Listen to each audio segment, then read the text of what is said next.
मान्य श्री गगन कुमार थापा। महोदय, भारतको हस्तक्षेप अतिक्रमणको घोर भत्सना गर्दछु। केही समय अगाडि रक्षा मन्त्रीजीले यो ठाउँको अवलोकन गर्नुभएको थियो। के त्यो तीर्थयात्रा थियो? थिएन भने उहाँले सरकारलाई के बताउनु भयो र सरकारले त्यो बिचमा के काम गर्यो? भारतले त प्रश्न बनिसक्यो, हामीले हाम्रो भूभागमा बनाएका हौँ र अब सङ्क्रमण सकिएपछि तपाईँहरूसँग छलफल गरौँला। के नेपालले अब रिग्रेट गरेर मात्र बस्ने हो वा हाम्रो भूमि तिमीलाई प्रयोग गर्न दिँदैनौ भनेर अब्जेक्ट गर्ने हो? हाम्रो भूमिमा 1 इन्च पनि तलमाथि भयो भने नेपालले छाड्नेवाला छैन भनेर प्रष्टसँग भन्ने हो। भारतको यो दादागिरी र चीनको न्यानो सहयोगको प्रतिरोध गर्न नेपाली काङ्ग्रेस, सिङ्गो नेपाली जनता तयार छ। सरकारले हामीबाट के सहयोगको अपेक्षा गरेको छ हामी जान्न चाहन्छौँ। धन्यवाद। मान्य श्री भीमबहादुर रावल। सम्मान्य सभामुख महोदय, सर्वप्रथम म नेपाली भूमिमा भारतले अतिक्रमण गरेकोमा सम्पूर्ण नेपाली जनताको तर्फबाट त्यसको निन्दा गर्न चाहन्छु, भत्सना गर्न चाहन्छु। त्यो अन्तर्राष्ट्रिय कानुनको विरुद्ध छ, असल छिमेकी नीतिको विरुद्ध छ र त्यो आजको सभ्य समाजको विरुद्ध छ। त्यसकारण त्यो काम तुरुन्त बन्द होस् र त्यहाँबाट भारतीय सेना फिर्ता होस् भन्ने म माग गर्न चाहन्छु र त्यो भारतीय सेना फिर्ता गर्नेतर्फ नेपाल सरकारले के गरिरहेको छ म त्यो प्रश्न गर्न चाहन्छु। र दोस्रो, भारतले आफ्नो भूमि नभएको ठाउँमा नक्सा प्रकाशित गर्ने अनि नेपालको आफ्नो भूमि राखेर नेपालको नक्सा प्रकाशित गर्न नेपाल सरकारलाई के गाह्रो भइरहेको छ त्यो गाह्रो यहाँ आओस्। यो सम्मानित सदनले त्यो गाह्रो फुकाउनलाई अग्रसरता लिन्छ भन्ने मलाई विश्वास छ। धन्यवाद। यस सम्मानित सदन समक्ष एउटा महत्त्वपूर्ण सार्वजनिक महत्त्वको विषयमा सरकारको औपचारिक दृष्टिकोण प्रस्तुत गर्न उपस्थित भएको छु। सम्मानीय सभामुख महोदय, अहिले सिङ्गो विश्व कोभिड-19 अर्थात् कोरोना भाइरसको महामारी विरुद्ध अत्यन्त कठिन लडाइँ लडिरहेको छ र दक्षिण एसियाका हामी सबै मुलुकहरू पनि त्यही महामारीको विरुद्ध एकमात्र कार्यसूची बनाएर एकमात्र प्राथमिकता बनाएर लडिरहेका छौँ। सबैको ध्यान यही विषयमा केन्द्रित भइरहेको बेला अस्ति वैशाख 26 गते 2077 तदनुसार 8 मे 2020 का दिन भारतले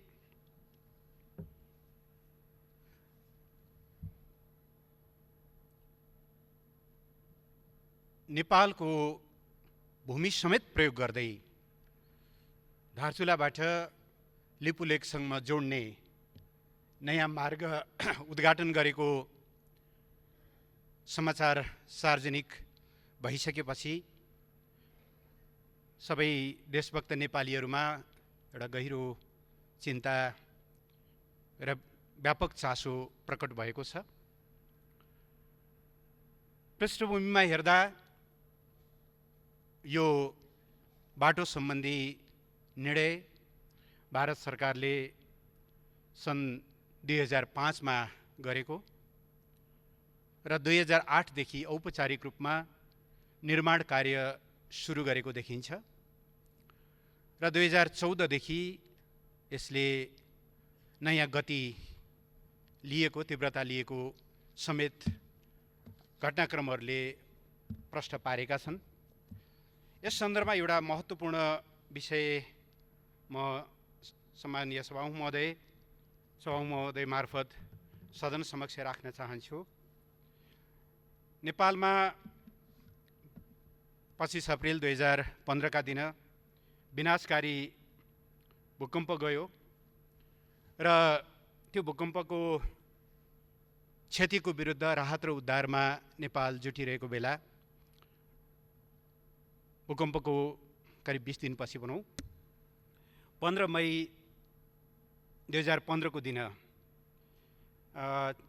भारत र चीन, भारतका प्रधानमन्त्रीजीको चीन भ्रमणको सिलसिला पारेर एउटा संयुक्त वक्तव्य जारी भएको छ, जसको बुँदा नम्बर 28 मा the two sides recognized that enhancing border areas cooperation through border trade, pilgrimage by people of the two countries, and other exchanges can effectively promote mutual trust and agree to further broaden this cooperation so as to transform the border into a bridge of cooperation and exchanges. The two sides agreed to hold negotiation on augmenting the list of traded commodities and expand broader trade at Nathula, Siangla Lipulek Pass, and Shipki La भन्ने उल्लेख गरिएको थियो। अर्थात् नेपालको अहिले वर्तमान नक्सामा समेत रहेको लिपुलेखलाई दुई देशले अन्तर्राष्ट्रिय व्यापार मार्ग बनाउने गरी त्यो सहमति भइसकेपछि त्यतिबेलै सरकारले डिप्लोमेटिक नोट मार्फत त्यसप्रतिको आफ्नो असहमति जारी गरेको कुरा पनि म यहाँ स्मरण गराउन चाहन्छु। त्यसपछि पनि त्यो क्रम रोकिएको देखिँदैन र यही सिलसिलामा अहिले यो धारचुलादेखि त्यसको तावागाडदेखि लिएर लिपुलेखसम्मको 79 किलोमिटर ट्र्याक ओपन भएको र त्यसको अस्ति भर्चुअल इनागुरेसन अर्थात् भिडियो मार्फत त्यसको उद्घाटन भएको तथ्य देखिन्छ। सम्मानीय सभामुख महोदय, यस सम्मानित सदन समक्ष मैले विगतमा पनि भनेको छु, नेपाल सरकार नेपालको वर्तमान सीमा सुगौली सन्धिबाट निर्दिष्ट हो भन्ने ठान्दछ र सुगौली सन्धि भन्दा बित्तिकै सन् 1816 को मार्चको सन्धि, त्यसै वर्षको डिसेम्बरमा भएको पूरक सन्धि, नयाँ मुलुक फर्काउने गरी भएको 1860 को अर्को पूरक सन्धि र दाङको चुरे श्रृङ्खलालाई म्यानेज गर्ने गरी त्यसको सीमा निर्धारण गर्ने गरी गरिएको अर्को 1875 को सन्धि, यी तीनवटा पूरक सहितको सुगौली सन्धिले नेपालको सीमा निर्धारण गरेको हो। त्यस यतापट्टि त्यो सीमालाई परिवर्तित गर्ने गरी अर्को कुनै द्विपक्षीय सीमा सन्धि भएको छैन। नेपाल त्यही सुगौली सन्धिका आधारमा त्यो सन्धि, त्यति बेलाका नक्साहरू, प्राप्त ऐतिहासिक तथ्यहरू, प्रमाणहरू, नेपाली जनताले भोगचलन गरेका तिरोहरू र अन्य दस्तावेजहरू र तथ्य र प्रमाणका आधारमा यो समस्याको समाधान गर्नुपर्छ भन्ने मान्यता राख्दछ र नोभेम्बर 2, 2019 मा भारतद्वारा आफ्नो राजनीतिक नक्साको 8औं संस्करण प्रकाशित गरिसकेपछि र त्यो नक्सामा नेपालले भन्दै आएका, मान्दै आएका अर्थात् सुगौली सन्धिले नेपालको पश्चिमी सिमाना काली अर्थात् चलन चल्तीको भाषामा महाकाली जो लिम्पियाधुराबाट निश्रित हुन्छ, त्यसको उद्गम त्यहाँ छ, त्यसदेखि पूर्वपट्टिका सबै भूभागहरू लिम्पियाधुरा, लिपुलेख र कालापानी सहितको क्षेत्र नेपालको भनेर स्पष्ट ढङ्गले आफ्ना मान्यताहरू हामीले त्यो नक्सा पछि थप पुष्टि गर्दै लग्यौँ।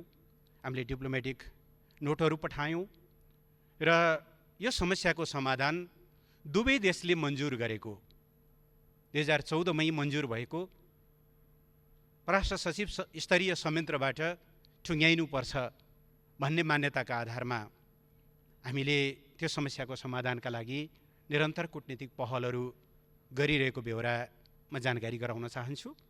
यही पृष्ठभूमिमा हामीले प्रस्तावित गरेको डेटको औपचारिक जवाफ समेत प्राप्त नभइकन अथवा नदिइकन अस्ति जुन बाटोको उद्घाटन गरिएको छ, नेपाली टेरिटोरी समेत प्रयोग गरेर यसप्रति नेपाल सरकारको गम्भीर ध्यानाकर्षण भएको छ र त्यस सम्बन्धमा नेपाल सरकारको दृष्टिकोण मैले औपचारिक रूपमा सदन समक्ष प्रस्तुत गर्न चाहन्छु।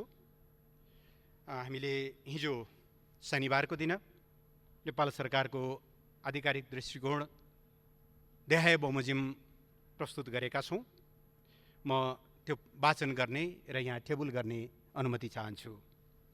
The government of Nepal has learned with regret about the inauguration yesterday by India of link road connecting of Lipu Lake, Nepal, which passes through Nepali territory. The government of Nepal has consistently maintained that, as per the Sugauli Treaty 1816, all the territories east of Kali, Mahakali River, including Limpiadhura, Kalapani, and Lipu Lake, belong to Nepal. This was reiterated by the government of Nepal several times in the past, and most recently through a diplomatic note addressed to the government of India, dated 20th November 2019, in response to the new political map issued by the latter. This unilateral act runs against the understanding reached between the two countries, including at the level of prime ministers, that a solution to boundary issues would be sought through negotiation. The government of Nepal remains committed to seek diplomatic solution to boundary issues on the basis of the historical treaty, documents, facts, and maps, in keeping with the spirit of close and friendly ties between the two countries. In light of this development, the government of Nepal calls upon the government of India to refrain from carrying out any activity inside the territory of Nepal. It may be recalled that the government of Nepal had expressed its disagreement in 2015 through separate diplomatic notes addressed to the governments of both India and China, when the two sides agreed to include Lipu Lake Pass as a bilateral trade route without Nepal's consent in the joint statement issued on 15th May 2015 during the official visit of the Prime Minister of India to China. The government of Nepal re-emphasized that pending boundary issues between the two countries should be resolved through diplomatic means. With this in mind, the government of Nepal has proposed twice the dates for holding the meeting of the foreign secretaries of the two countries, as mandated by their leaders, for which the response from the Indian side is still awaited. It may be noted that the two governments had constituted the Eminent Persons Group EPG on Nepal-India relations with a mandate to recommend measures and institutional framework with a view to elevating the existing relations to a new height. The group has concluded its task and prepared a consensus report. The government of Nepal is ready to receive the report and believes that it will be in the interest of two countries to implement its recommendations, which will also help address the outstanding issues left by the history, thereby paving the way for ever stronger neighborly relations. Ministry of Foreign Affairs, Singhdarbar, Kathmandu, 9th May 2020. यो आधिकारिक धारणासँगै सम्मानीय सभामुखज्यू, म सत्तारूढ Nepal communist पार्टीलाई धन्यवाद दिन चाहन्छु, जसका अध्यक्ष एवं सम्मानीय प्रधानमन्त्री केपी शर्मा ओली र अध्यक्ष एवं पूर्व प्रधानमन्त्री पुष्पकमल दाहाल प्रचण्डले हिजो नै एउटा स्पष्ट वक्तव्य जारी गर्नुभएको छ। यस सम्बन्धमा सत्तारूढ पार्टीको दृष्टिकोण सार्वजनिक गर्दै म धन्यवाद दिन चाहन्छु प्रमुख विपक्षी दललाई, जसका प्रवक्ताले यस सम्बन्धमा आफ्नो दृष्टिकोण प्रष्ट पार्नुभएको छ। राप्रपाका नेता पूर्व उपप्रधान तथा परराष्ट्र मन्त्री कमल थापाज्यू, पूर्व प्रधानमन्त्रीले अस्ति डाक्टर बाबुराम भट्टराईले सदनमा त्यस विषयमा आफ्नो धारणा बताउनु भएको छ। राष्ट्रिय जनमोर्चा लगायत प्राय सबै राजनीतिक दलहरूले यस सम्बन्धमा एउटा युनानिमिटी, एउटा एक स्वरमा यसको बारेमा राष्ट्रिय हितको पक्षमा आफ्नो दृष्टिकोण सार्वजनिक गर्नुभएको छ। म सबै राजनीतिक दल र नेताजीहरूलाई धन्यवाद दिन चाहन्छु। यसले राष्ट्रियताको यस कठिन सङ्घर्षमा सरकारलाई बल पुगेको छ र सिङ्गो देश यस मामलामा युनिफाइड छ, एकताबद्ध छ भन्ने कुरा पनि यसले प्रष्ट पारेको छ। म उहाँहरू सबैलाई धन्यवाद दिन चाहन्छु। म नेपाल सरकारको तर्फबाट फेरि एकचोटि यो समस्याको नेपालले कूटनीतिक समाधान चाहेको छ। एकातिर नेपालको राष्ट्रिय हितलाई सर्वोपरि राखिनेछ, त्यसमा सम्झौता रहित अडान राखिनेछ। सँगसँगै असल छिमेकीपन, असल मित्रताको भावनालाई पनि हामीले सँगसँगै अगाडि लैजानेछौँ। राष्ट्रिय हितमा दृढतापूर्वक कायम रहँदै तर यसको कूटनीतिक समाधान खोज्ने गरी हामी अगाडि बढ्नेछौँ र यस सम्बन्धमा मित्र राष्ट्र भारतलाई पनि यस्तो बेलामा जति बेला सिङ्गो देश, सिङ्गो संसारको ध्यान यो एउटा मानवीय सङ्कटमा केन्द्रित भएको छ, छिमेकीहरूका संवेदनशीलतामाथि प्रश्न उठ्ने खालका यस्ता गतिविधिहरू नहुन् भन्ने कुरा पनि म आग्रह गर्न चाहन्छु र छिटोभन्दा छिटो यस समस्याको समाधानका लागि रचनात्मक भूमिका खेल्न समेत आह्वान गर्दै म आफ्ना भनाइलाई यहीँ टुङ्ग्याउन चाहन्छु। सम्मानीय सभामुख महोदय, सरकारको वक्तव्य र यसको अनौपचारिक नेपाली अनुवाद म यहाँ टेबल गर्न चाहन्छु। धन्यवाद। मान्य श्री गगन कुमार थापा। महोदय, भारतको हस्तक्षेप अतिक्रमणको घोर भत्सना गर्दछु। केही समय अगाडि रक्षा मन्त्रीजीले यो ठाउँको अवलोकन गर्नुभएको थियो। के त्यो तीर्थयात्रा थियो? थिएन भने उहाँले सरकारलाई के बताउनु भयो र सरकारले त्यो बिचमा के काम गर्यो? भारतले त प्रश्न बनिसक्यो, हामीले हाम्रो भूभागमा बनाएका हौँ र अब सङ्क्रमण सकिएपछि तपाईँहरूसँग छलफल गरौँला। के नेपालले अब रिग्रेट गरेर मात्र बस्ने हो वा हाम्रो भूमि तिमीलाई प्रयोग गर्न दिँदैनौ भनेर अब्जेक्ट गर्ने हो? हाम्रो भूमिमा 1 इन्च पनि तलमाथि भयो भने नेपालले छाड्नेवाला छैन भनेर प्रष्टसँग भन्ने हो। भारतको यो दादागिरी र चीनको न्यानो सहयोगको प्रतिरोध गर्न नेपाली काङ्ग्रेस, सिङ्गो नेपाली जनता तयार छ। सरकारले हामीबाट के सहयोगको अपेक्षा गरेको छ हामी जान्न चाहन्छौँ। धन्यवाद। मान्य श्री भीमबहादुर रावल। सम्मान्य सभामुख महोदय, सर्वप्रथम म नेपाली भूमिमा भारतले अतिक्रमण गरेकोमा सम्पूर्ण नेपाली जनताको तर्फबाट त्यसको निन्दा गर्न चाहन्छु, भत्सना गर्न चाहन्छु। त्यो अन्तर्राष्ट्रिय कानुनको विरुद्ध छ, असल छिमेकी नीतिको विरुद्ध छ र त्यो आजको सभ्य समाजको विरुद्ध छ।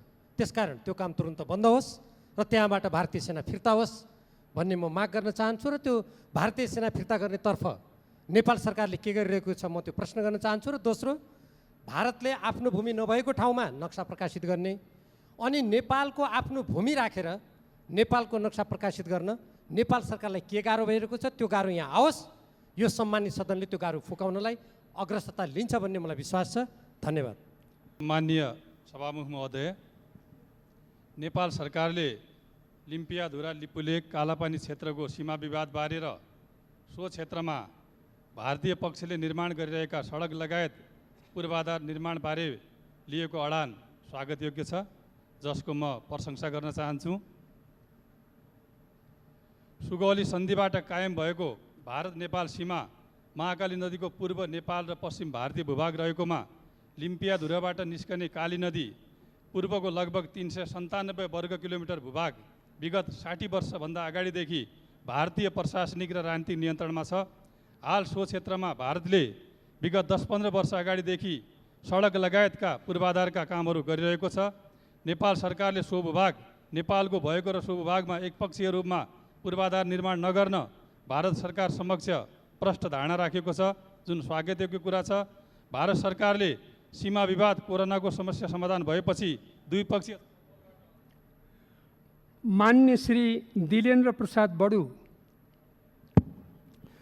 सम्माननीय सभामुख महोदय, धेरै लामो निन्द्रापछि आज बिउजे जस्तो छ एउटा डिप्लोमेटिक नोट पठाएको सुनियो।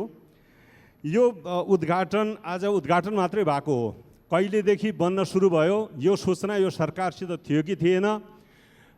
त्यति बेला जति बेला यो एग्रिमेन्ट भयो चीन र भारतको बिचमा, त्यति बेला सुशील कोइरालाको सरकार थियो र उसले अत्यन्त गम्भीर प्रोटेस्ट नोट पठाएको थियो र त्यसपछि आज उद्घाटन हुँदासम्म यो सरकारले के नोट पठाएको छ, के लेखेको छ, यसको जानकारी अहिले चाहियो।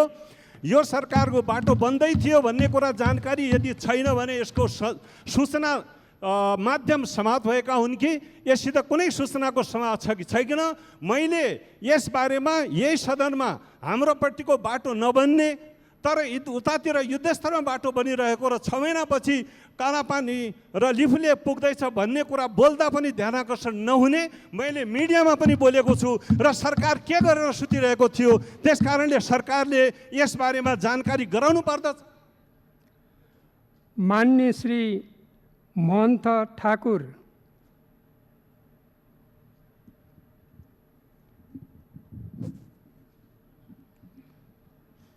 सम्मानीय सभामुख जी,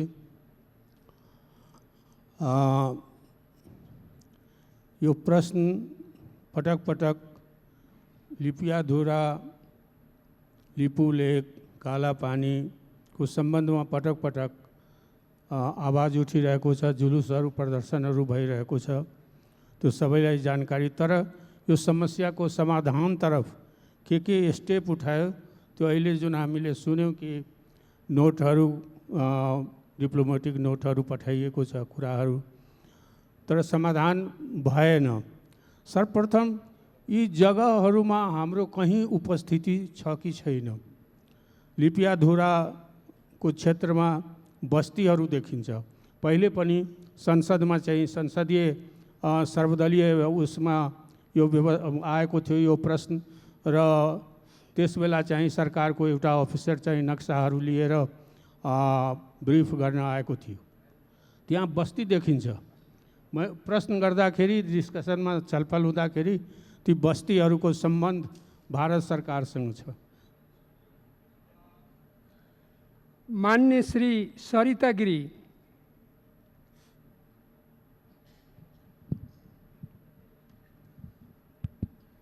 सम्मानीय सभामुख महोदय, लिपुलेकको बारेमा जुन समस्या अहिले अगाडि आएको छ त्यसको बारेमा मन्त्रीजीले भन्नुभएको यो कूटनीतिक माध्यमबाट समस्याको समाधान गर्ने जो कुरा सही हो। तर प्रश्न के हो भने यो भारत र नेपालको बिचमा 90% बोर्डरको डिमार्केसन भइसकेको छ, केही बाँकी छ। त्यो समस्या अहिलेसम्म किन समाधान भइराखेको छैन? धेरै पुरानो समस्या छ। यो मात्र एउटा अति राजनीतिकीकरणको विषयवस्तु त सरकारले बनाउन खोज्या होइन।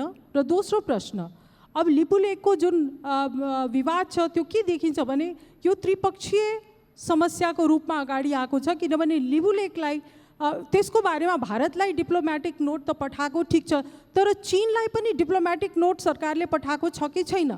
किनभने यो लिपुलेकको बारेमा जुन सहमति भएको छ त्यो भारत र चीनको बिचमा भएको छ, जुन कि परराष्ट्र मन्त्रीजीले आफ्नो प्रस्तुतिमा भन्नुभयो। त्यसले गर्दा यसमा चाहिँ दुवै पक्ष दुवै छिमेकी देशसँग चाहिँ कूटनीतिक प्रयासको आवश्यकता छ। मान्य श्री दुर्गा पौडेल, सम्मान्य सभामुख महोदय, मान्य मन्त्रीजीले प्रस्तुत गरेको विषयमा कूटनीतिक नोट प्रस्तावित गरिसकेपछि त्यसको व्यवस्था गरेको कुरा यहाँ जाहेर भयो। त्यसले गर्दा अहिले त्यो टेरेको अवस्था देखिएन, इन्डियाले टेरेको अवस्था देखिएन, मिचेरै लैजान कोसिस गरेको देखियो। त्यसैले अबको अवस्थामा अन्तर्राष्ट्रियकरण गरेर जानुपर्छ, अन्तर्राष्ट्रिय अदालतमा तान्नुपर्छ। त्यसको निम्ति सरकारको के धारणा छ त्यो बुझ्न चाहन्छु। धन्यवाद। मान्य श्री प्रेम सुवाल, सभामुख महोदय, दक्षिण एसियामा भारतको नीति आक्रामक र शत्रुतापूर्ण छ। बेलायती उपनिवेशवादको प्रभावमा रहेको भारत अहिले अमेरिकी साम्राज्यवादको प्रभावमा छ। सन् 1962 मा अमेरिकाले भारतलाई चीन विरुद्ध लडायो। अमेरिकाले नै भारतलाई बङ्गलादेश टुक्रा गर्न र सिक्किम मिल्न लगाएको हो। अहिले अमेरिका र भारत मिलेर नेपाललाई एमसीसी सम्झौता गराउँदैछ। यसले कुन कुन देश समाप्त हुने हो? सरकारको सचेतता खोइ। सन् 2008 देखि भारतले नेपाली भूमि मिचेर निर्माण गरेको सडकबारे सरकारले के गरेको छ? अन्तर्राष्ट्रिय अदालतमा मुद्दा दिएको खोइ। धन्यवाद। मान्य श्री राजेन्द्र प्रसाद लिङ्गदेन, सम्माननीय सभामुख महोदय, माननीय परराष्ट्र मन्त्रीज्यूको भनाइबाट नै के थाहा भयो भन्दाखेरि सरकारलाई 2012 देखि नै यो सडक बन्दै थियो भन्ने कुरा। सरकार के हेरेर बस्यो? यो आज एक रातमा बनेको होइन भन्ने कुरा प्रष्ट भइसकेको छ। र त्यति मात्र होइन, गत नोभेम्बरमा जब भारतले नयाँ नक्सा प्रकाशित गर्यो कि त्यसपछि हाम्रो संसदीय समितिले सरकारलाई भनेको छ हाम्रो पनि नयाँ नक्सा प्रकाशित गर्नु पर्यो भनेर सरकार किन सुतेर बस्यो? त्यसकारण म खेद व्यक्त गर्न चाहन्छु, दुःख व्यक्त गर्न चाहन्छु कि भर्खरै 2-2.5 महिना अगाडि उप प्रधानमन्त्री रक्षा मन्त्री पनि त्यस क्षेत्रमा भ्रमण गरेर आउनुभयो। त सरकार यो सब कुरा किन ढाकछोप गरिराखेको छ? सरकार सीमा जस्तो हाम्रो सार्वभौमिकता जस्तो विषयमा किन उदासीन बनिराखेको छ? किन चाहिँ यो ढाकछोप गरेर लुकाउने छिपाउने काम गरिराखेको छ? म अत्यन्तै दुःख व्यक्त गर्न चाहन्छु, खेद व्यक्त गर्न चाहन्छु। र सरकारले अब प्रेस नोट दिएर केवल लेखेर मात्र होइन, यसलाई प्रधानमन्त्री तहमा पनि कुरा होस्, भएन मान्य श्री मिनेन्द्र प्रसाद रिजाल।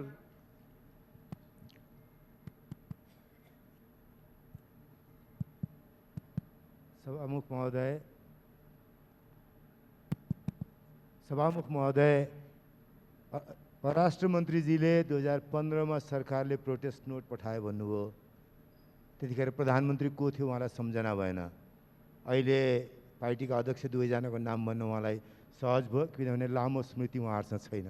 यसकारण छैन कि हिजो सुशील कोइराला प्रधानमन्त्री हुनुहुन्थ्यो र सुशील कोइरालाको देशभक्तिमाथि लान्छना लगाएर सरकार बनाएको थियो, त्यही चिज बोकेर आउनु भएको छ। अब अलि अगाडि सीमा अतिक्रमण भयो। सीमा अतिक्रमण हुँदा सरकारको कम्युनिस्ट पार्टीका 2टा मोर्चा तयार भयो। एउटा मोर्चा गाली गर्ने, अर्को मोर्चा त्यसलाई डिफेन्ड गर्ने। त्यस्तै एमसिसीमा एउटा मोर्चा एमसिसीलाई सत्तो सराप गर्ने, अर्को मोर्चा एमसिसीलाई बोकेर हिँड्नुपर्छ भन्ने। यसमा पनि सरकार 2टा मोर्चा खडा गरेर बस्ने हो कि परराष्ट्र मन्त्री के गर्न चाहनुहुन्छ? संसदसँग कहाँ सहयोग चाहनुहुन्छ? विपक्षी दलहरूले सहयोग गरिरहेछ भन्नुभयो, अब गर्ने के हो? त्यसका लागि त्यो भन्नुहोस्। खालि यो प्रोटेस्ट नोट पठाउँछौँ, यसो गर्छौँ भन्ने मात्रैले पुगेन। मान्य श्री अनिल कुमार झा। सम्मान्य सभामुख महोदय, 2005, 2008, 2014, 2015देखि लिएर यो 2019सम्म नेपाल सरकारलाई त्यो भेगमा के भइरहेछ भन्ने कुरा थाहा छ भन्ने कुरा परराष्ट्र मन्त्रीज्यूको वक्तव्यबाट थाहा भयो। माननीय मोहन ठाकुरज्यूले अघि राखिरहनु भएको विषयलाई जोड्दै म के यहाँ जानकारी चाहन्छु परराष्ट्र मन्त्रीज्यूबाट भने के यो डिप्लोमेटिक च्यानलबाट पत्राचार भइरहेको र नेगोसिएसन भइरहेको कुरा लाई छोडेर अब यो वक्तव्यबाजी र जुलुस नाराले समस्या समाधान गर्ने वा अघि साथीहरूले भन्नुभयो जस्तै यसको सैन्य समाधान खोज्नेतिर देश जाँदैछ कि डिप्लोमेटिकै च्यानलबाट खोज्ने हो, त्यो बुझ्न चाहन्छु। धन्यवाद। मान्य श्री कृष्ण भक्त पोखरेल।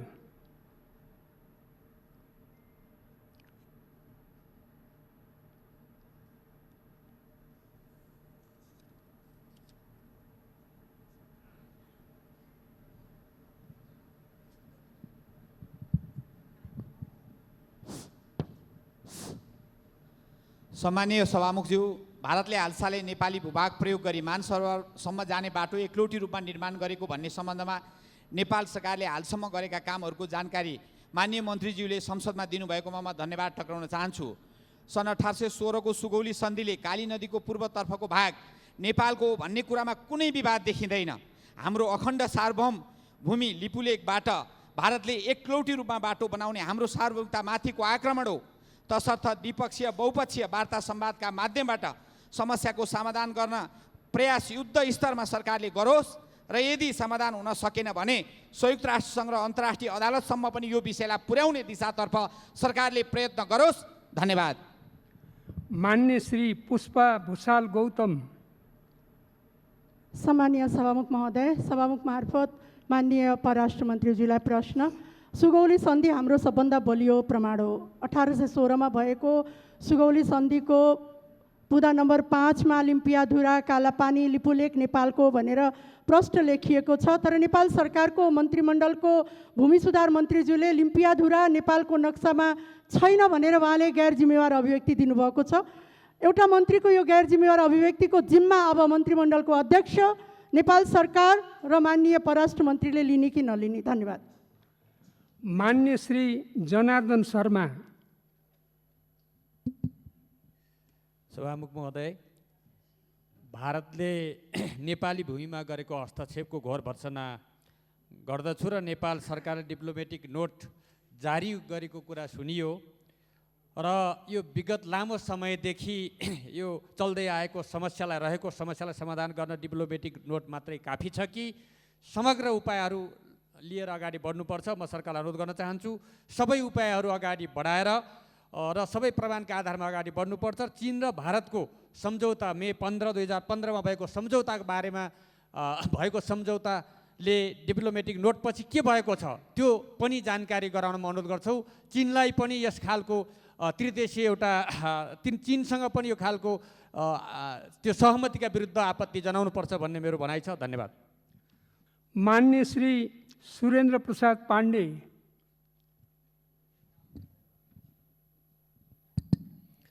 सभामुख महोदय, अहिले जुन विषयमा हामी छलफल गरिरहेका छौँ, सबभन्दा पहिला त म यो नेपाली भूमिमा जुन निर्माण भएको सडकको कुरा छ म त्यसमा आपत्ति व्यक्त गर्न चाहन्छु, निन्दा गर्न चाहन्छु। सरकारले यसबारेमा जो स्टेटमेन्ट राखेको छ त्यसलाई धन्यवाद भन्न चाहन्छु। तर म एउटा कुरा के भन्न पनि चाहन्छु भने खालि खास घटनाहरूमा मात्रै स्टेटमेन्ट दिएर हामी चुप लागेर बस्ने जुन खालको समस्या छ यसलाई हामीले रेगुलर एउटा निष्कर्षमा पुर्याउनको लागि गर्नुपर्ने नियमितका प्रयासहरू के भए भन्नेतर्फ पनि म सरकारको ध्यानाकर्षण गर्न चाहन्छु। खालि एउटा घटना आउँछ, स्टेटमेन्ट दिन्छौँ, त्यसपछि हामी शान्त भएर बस्छौँ, बाँकी कुनै प्रयासहरू हुँदैन। फेरि अर्को घटना आउँछ, फेरि हामी खालि स्टेटमेन्ट दिने खालको स्थितिमा मात्रै छौँ। त्यसो भएले यसतर्फ सरकारले नियमित के प्रयास गर्छ र यस पछिका योजनाहरू के निर्माण गर्छ त्यसको बारेमा म सदनलाई जानकारी गराउनको पनि माग गर्दछु। धन्यवाद। मान्य सदस्यहरू, अब मान्य परराष्ट्र मन्त्रीलाई उक्त प्रश्नहरूको सम्बन्धमा जवाफ दिन अनुमति दिन्छु।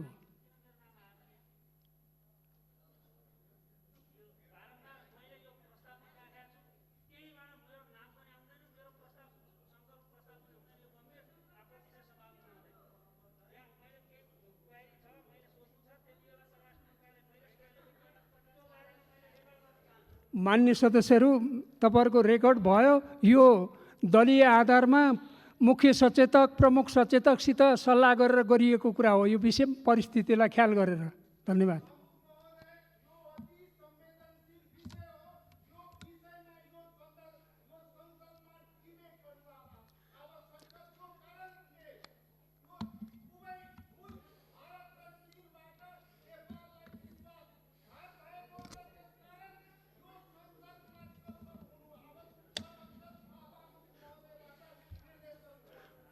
उपयुक्त समयमा छलफल हुन्छ, मेरो ध्यान आकर्षण भयो। मान्य सदस्य, मान्य मन्त्री हो। सम्मानीय सभामुख महोदय, छलफलमा भाग लिनुहुने र छलफलमा थप भाग लिन पाऊँ र हाम्रा कुराहरू राख्न पाऊँ भन्ने सबै मान्य सदस्यज्यूहरूलाई म धेरै धेरै धन्यवाद भन्न चाहन्छु। मैले अघि पनि भनेको थिएँ, वास्तवमा यसले सरकारलाई एउटा स्ट्रेन्थ दिएको छ राष्ट्रिय हितका सवालमा अझ दृढतापूर्वक अगाडि बढ्न र एउटा परिणाम निस्किने गरी काम गर्नको निम्ति भन्ने म आग्रह गर्न चाहन्छु। सबै मान्य सदस्यज्यूहरूलाई धन्यवाद भन्न चाहन्छु। यो निर्माण कार्यको बारेमा सरकारलाई थाहा नहुने भन्ने प्रश्नै भएन र हामीले त्यसको बारेमा यो समस्याको समाधान, सीमा समस्याको समाधानको बारेमा पटक पटक प्रयासहरू गर्दै आएको, पटक पटक हामीले वार्ताका निम्ति मितिहरू प्रस्तावित गरेको र जुनसुकै लेभलमा, चाहे त्यो दुवै देशले स्वीकार गरेको परराष्ट्र सचिव लेभलमा या परराष्ट्र मन्त्री लेभलमा या त्योभन्दा माथिल्लो लेभलमा या पोलिटिकल लेभलमा, ट्र्याक 1, ट्र्याक 1.5 या ट्र्याक 2, जुनसुकै लेभलबाट पनि कुराकानी गर्नका लागि हामी तयार रहेको हामीले पटक पटक बताउँदै आयौँ। केही इन्फर्मल कुराकानीहरू नभएका पनि होइनन् यस बिचमा। सामान्यतया गएको फेब्रुअरी महिनाको लास्टतिर बैठक बस्न सक्ने दिशातिर हाम्रा छलफलहरू अगाडि बढेका थिए, तर कोरोनाको महामारीसँगै हाम्रा ध्यानहरूलाई स्वाभाविक रूपले यो महामारीको विरुद्ध केन्द्रित गर्नुपर्ने अवस्था सृजना भयो। त्यस कारणले गर्दा त्यो बैठक हुन सकेको छैन। तर पनि मलाई के विश्वास छ भने यस्ता समस्याहरूको समाधान कूटनीतिक माध्यमबाटै गर्न सकिन्छ। सरकारले त्यसको दृढ विश्वास लिन्छ हिजो भारतीय विदेश मन्त्रालयका प्रवक्ताको हाम्रो वक्तव्य आइसकेपछिको एउटा प्रतिक्रिया छ, जसमा उहाँहरूका आफ्ना क्लेमहरू उल्लेख गर्दै पनि कोरोना पछि हामी चाहिँ वार्ताको टेबलमा बस्न तयार छौँ भन्नुभएको छ। त्यसले गर्दा कूटनीतिक माध्यमबाट समाधान गर्न सकिन्छ भन्ने कुरामा सरकारको दृढ विश्वास रहेको म यहाँहरूलाई जानकारी गराउन चाहन्छु। प्रतिपक्ष दलका माननीय सदस्यहरूले भन्नुभएको छ सरकार कस्तो खालको सहयोग चाहन्छ। यस्तै खालको सहयोग नै हो। यहाँहरूको निरन्तर साथ रहोस्, यस्ता प्रश्नहरूमा बलियो राष्ट्रिय एकता होस्, यस्ता प्रश्नहरूलाई यो दल र त्यो दलको नभनियोस्, म आग्रह गर्न चाहन्छु। मैले नेपाल सरकारले 2015मा चाहिँ प्रोटेस्ट गर्यो भने मैले कुनै दल विशेषको नाम लिइनँ। माननीय सदस्यले सुशील कोइरालाको नाम लिनुभयो, मेरो पनि आदरणीय दाजु र स्वर्गीय प्रधानमन्त्री। तर माननीय सदस्यले यो बिर्सिनुभयो क्या र त्यो संयुक्त सरकार थियो र त्यो संयुक्त सरकारमा परराष्ट्र मन्त्री तत्कालीन नेकपा एमालेका नेता महेन्द्रबहादुर पाण्डे पनि हुनुहुन्थ्यो। त्यसो यस्ता प्रश्नहरूमा धेरै संवेदनशीलता ल्याउने र राजनीतिकरण गर्ने काम गर्नु उचित हुँदैन भन्ने म ठान्दछु। यो साझा समस्या हो र साझा समस्यालाई साझा ढङ्गले नै समाधान गर्न सकिन्छ। यसमा मैले सत्तापक्ष प्रतिपक्ष केही हेरेको छैन। सिङ्गो देश यस मानेमा युनिफाइड छ। अघि एकजना माननीय सदस्यहरूले खेद व्यक्त गर्नुभएको नेपालको टेरिटोरी मिचियो भनेर खेद व्यक्त गर्नुभएको होला। टेरिटोरी फर्काउनका निम्ति लडिरहेको सरकारको बारेमा त पक्कै पनि उहाँले खेद व्यक्त गर्नुभएको होइन होला, नभए गलत निशानामा लाग्यो उहाँको भन्ने लाग्छ मलाई। यो 90% समाधान भयो, बाँकी समाधान भएन, यसलाई प्रतिशतमा हेर्न मिल्दैन। मुलुकको सिमाना खण्डीकरण गरेर 90% मिलेको 10% बाँकी रहेको भन्ने हुँदैन। निश्चय नै सत्य के हो भनेदेखि संयुक्त आयोगले काम गर्दै आयो 2007 सम्म, 1990 को दशकदेखि, र 182 थान स्ट्रिप नक्साहरू तयार भए। तर सुस्ता र कालापानी क्षेत्र, कालापानीको गरब्याङदेखि माथि नापी नै हुनु भएन। त्यसो भइसकेपछि सन् 2007 देखि 2014 सम्म दुई देशको सीमा समस्याको समाधानका सन्दर्भमा कुनै काम भएन, किनभने जोइन्ट कमिसनको म्याद सकिएको थियो। सन् 2014 मा फेरि चाहिँ जोइन्ट टेक्निकल कमिटीको 2014 मा नेपाल भारत परराष्ट्र मन्त्री स्तरीय जुन जोइन्ट कमिसन छ त्यसले बाउन्ड्री वर्किङ ग्रुप BWG बनाएर त्यसले काम गरिरहेको छ। मित्र राष्ट्र भारतको आग्रह छ त्यो 182 थान स्ट्रिप नक्सामा हस्ताक्षर गरौँ, त्यो टुङ्गिएको विषय हो भनेर। तर नेपाल सरकारले सुस्ता र कालापानी लगायतका समग्र क्षेत्रहरूको टुङ्गो नभइकन अहिले हामी हस्ताक्षर गर्न सक्दैनौँ भनेर भनेका छौँ। त्यसबारे यो प्रतिशतमा हेर्ने विषय हो जस्तो मलाई लाग्दैन। नेपालको सिमानाको कुरा समग्रतामा हेर्नुपर्छ। सरकार त्यस मामलामा क्लियरै छ। लिपुलेखको बारेमा चीनलाई पनि हामीले त्यति बेला पत्राचार गरेका छौँ र त्यस यतापट्टिका थुप्रै कुराकानीहरूमा चाहिँ चीन लिपुलेखको सन्दर्भमा नेपालको दृष्टिकोण चीनलाई प्रष्ट पार्ने कामहरू गरिएको अवस्था छ।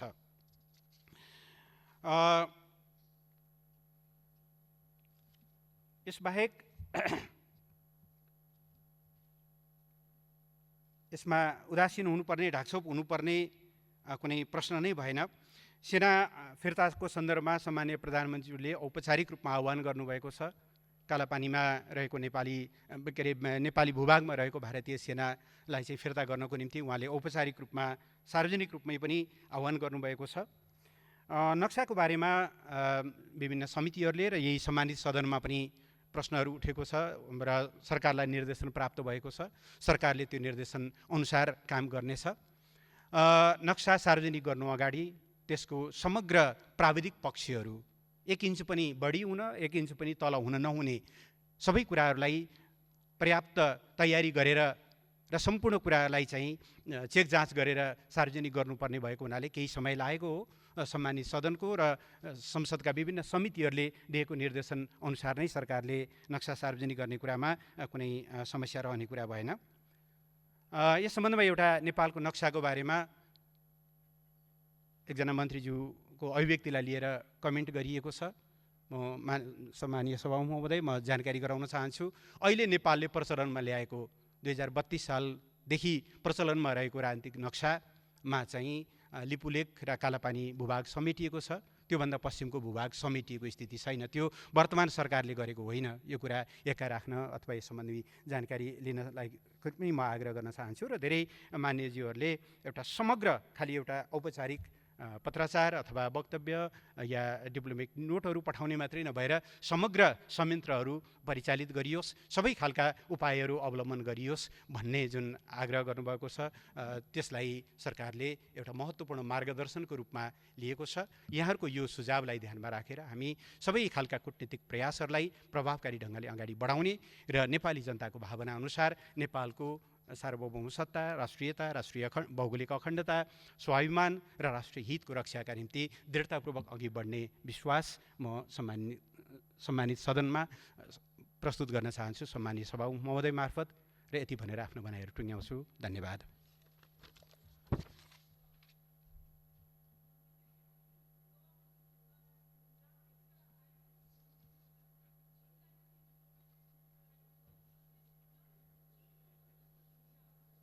माननीय सदस्य, अब यो छलफल समाप्त भयो। फेरि अर्कोचोटि यसलाई छलफल गरौँला। माननीय सदस्य